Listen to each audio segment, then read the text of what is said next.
Ранним утром в небольшой закусочной на окраине Сиэтла все шло как обычно. Пожилая вдова Мэри Коллинз сидела у окна, потягивая кофе и читая газету. Она часто приходила сюда, тихая, добрая, всегда с улыбкой. В это утро дверь распахнулась, и в кафе вошел мужчина лет 35. Он был громким, самоуверенным и явно не трезв. Сел у стойки, грубо потребовал еду и начал ворчать, что его все раздражают. Когда Мэри по привычке попыталась помочь и подала ему салфетку, он сорвался.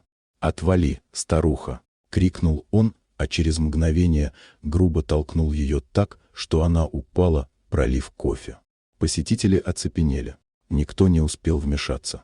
И вдруг дверь снова распахнулась. Вошел высокий мужчина в камуфляжной куртке. Нейтан Коллинз, сын Мэри, недавно вернувшийся из службы в элитном подразделении морских котиков ВМС США. Он шел навстречу матери на завтрак и застал ее на полу. Он мгновенно замер. Его взгляд стал холодным, будто все лишнее исчезло. «Что здесь произошло?» — спросил он спокойно. Официантка дрожащим голосом ответила. «Этот человек, он ударил вашу мать». Нейтан подошел к хаму медленно, но уверенно. «Вы подняли руку на женщину», — произнес он. «А ты кто такой? Герой из кино?» — ухмыльнулся тот. «Твоя старуха лезет куда не надо». В следующий миг все произошло настолько быстро, что никто не успел даже вскрикнуть. Нейтан схватил его за запястье, вывернул руку, ударил коленом в корпус и опрокинул на пол. Мужчина рухнул лицом вниз, выронив телефон. Попытался подняться и получил точный удар локтем по плечу, отчего застонал от боли. «Это не кино, приятель», — произнес Нейтан ровным, почти ледяным голосом. «Это расплата за неуважение».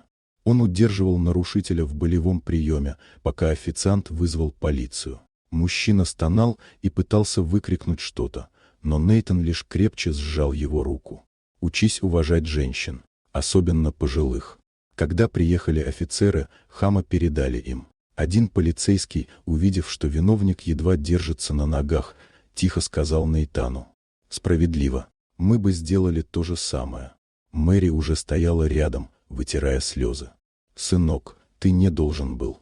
«Должен, мама», — ответил он мягко. «Иногда добро нужно защищать твердо». Позже эта история разошлась по новостям. Бывший морской котик остановил хама, напавшего на пожилую женщину.